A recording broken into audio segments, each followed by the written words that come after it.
আন্তর্জাতিক জ্বালানি সংস্থা আইইএ জানিয়েছে, বৈশ্বিক জ্বালানি তেলের বাজারে আগামী বছর চাহিদার তুলনায় বাড়তে পারে সরবরাহ। ওপেক বহির্ভূত দেশগুলোতে তেলের উৎপাদন দ্রুত বৃদ্ধির পূর্বাভাস থেকে এ তথ্য জানানো হয়েছে।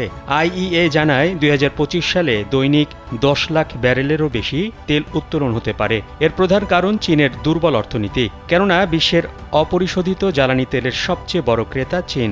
দেশটির অর্থনীতি সেপ্টেম্বরে ক্রমাগত হ্রাস পেয়েছে।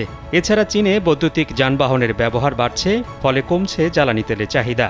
এদিকে পেট্রোলিয়াম রপ্তানিকারক ১৩টি দেশের বাইরে যুক্তরাষ্ট্র, গায়ানা, আর্জেন্টিনা এবং ব্রাজিলে তেলের উৎপাদন বৃদ্ধি পেয়েছে। স্যান্ডেলিনা সো, রূপচর্চায় আভিজাত্য।